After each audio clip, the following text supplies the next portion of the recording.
ఏం సార్ ఆంధ్రప్రదేశ్లో సూపర్ 6 అని ఓట్లు వేయించుకున్నారు. మరి ఏమైనా సూపర్ 6 అమలు ఇద్దా లేదంటే చిన్నగా దాన్ని నీరుగార్చే ప్రయత్నం జరుగుతుందంటారా?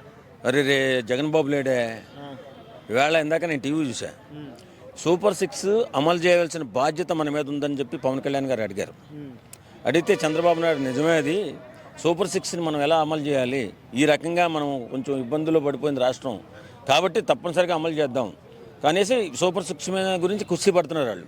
ఉమ్, నేను అనుకున్నా జగన్ గారు వచ్చారు ఈవేళ ఖచ్చితంగా చూద్దామంటే ఆయన రాలే. ఉమ్, ఇప్పుడు వాళ్ళు అమలు చేద్దామని ఎప్పటి నుంచో అంటున్నారు, కానీ డేట్ ఎప్పుడు రా అని అడిగే వాడు ఉండాలి కదా. ఉమ్, ఇప్పుడు ఎప్పటి నుంచి మీరు అమలు చేస్తున్నారు, మీరు అమలు చేసి ఎప్పటి నుంచి ప్రజలకి న్యాయం చేస్తున్నారు, ఎప్పటి నుంచి పేద ప్రజలను ఆదుకుంటున్నారు, ఇలాంటివన్నీ అడిగేవాడు ఉండాలి కదా ఒకడు. ఉమ్, పులివెందుల పులి అని చెప్పుకునే పిల్లి ఇవాళ పులివెందుల్లో తిరుగుతుంది. పులివెందుల్లో తిరిగితే ఇక్కడ ఏవో తీర్మానాలు చేసేసుకుని ఏవో మాట్లాడుకుంటుంటే అడ్డు చెప్పేవాడు ఒకడన్నా ఉండాలి కదా. ఎదురు మాట్లాడేవాడు ఒకడన్నా ఉండకపోతే వాళ్ళు ఇష్టానుసారం చేసేస్తే రేపు పొద్దున్న పేద ప్రజల సంగతి ఏంటి? అంతే కదా. ఓకే, పేద ప్రజల భవిష్యత్తు ఏంటి, మన యువకుల భవిష్యత్తు ఏంటి? ఇప్పుడు ఆ పథకాలు అమలు చేయవలసిన బాధ్యత కూటమి ప్రభుత్వం మీద ఉంది, నిలదీయాల్సిన బాధ్యత నీ మీద ఉంది కదా.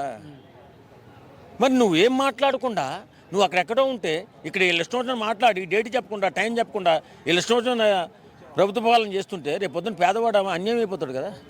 నీకు ప్రతిపక్ష హోదా ఇవ్వకపోతే నేను అసెంబ్లీకి రాను అంటున్నావు. నువ్వు అదే రోజు నేను చూపిస్తా, ఒకరోజు మాట్లాడావు. నువ్వు ఏమని మాట్లాడావు ఒక్క నిమిషం చూపిస్తాను నేను. ఒక 5గురిని లాగేస్తే ఆయనకు 18 మంది 17 మంది వస్తారు, అప్పుడు ఆయన ప్రతిపక్ష నాయకుడు స్టేటస్ కూడా ఉండదు, లాగేద్దామని. ఇలా మాట్లాడిన నువ్వు చిప్పు దుబ్బిందామని ఈరోజు మరి ప్రతిపక్ష హోదా ఎలా వస్తుంది? రాదు కదా. ఆ రోజమ్మో 17 సీట్లు 18 సీట్లు వస్తే నీకు ప్రతిపక్ష హోదా ఉండదు చంద్రబాబు అని బెదిరించిన నువ్వు ఇవాళ చిప్పు దెంగిందండి. నీకు రాదని తెలిసి కూడా ఎందుకు మాట్లాడుతున్నావు? చంటికరోలా క్యార్ పెట్టి ఎందుకు ఏడుస్తున్నావు? మరి అసెంబ్లీకి వచ్చి కూర్చోవయా, మాట్లాడవయా అని ప్రజలంతా కోరుకుంటున్నారు. నీకు 40% ఓటు షేర్ ఉంది, వాళ్ళంతా కోరుకుంటున్నారు. రా, మేము కూడా కోరుకుంటున్నాం, రా అసెంబ్లీకి రా. లేకపోతే రేపు పొద్దున్న ప్రభుత్వ పథకాలలో ఏదైనా అన్యాయం జరిగే అవకాశం కూడా ఉండొచ్చు.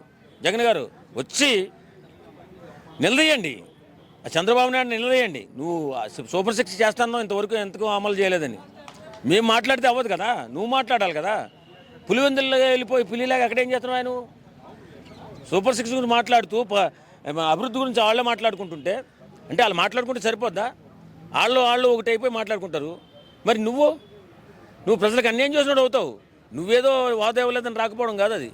నువ్వు సోషల్ మీడియాలో కొన్ని పేజెస్లో సూపర్ 6కి భంగనామం పెట్టిన టీడీపీ కూటమి ప్రభుత్వం అని పోస్టులు కనపడతా ఉన్నాయి. గాల్లో కనపడవు ఎందుకు? గాల్లో విహరిస్తున్నాయి. డైరెక్ట్ రావాలి కదా, వచ్చి అడగాలి కదా, నిలదీసి కాళ్ళ పట్టుకుని అడగాలి కదా. ఏమిరా బాబు మీరు ఆ రోజు ఈ హామీలు ఇచ్చారు, ఎందుకు అమలు చేయలేదు? చేస్తామని చెప్తారు, ఎప్పటి నుంచి చేస్తారు? అడిగేవాడు ఒకడు ఉండాలి కదా, మగాడు. మరి నువ్వు ఎందుకు వారిపోయావు? మగాడు కదా నువ్వు. వచ్చి అడగాలి కదండి అసెంబ్లీలో. చాలా అన్యాయం అండి, ప్రజలు చాలా అన్యాయం అయిపోతారు. రేపొద్దున వాళ్ళ పాలన 1 వేలో వెళ్ళిపోతుంది, అప్పుడు ప్రజలు అన్యాయం అయిపోతారు.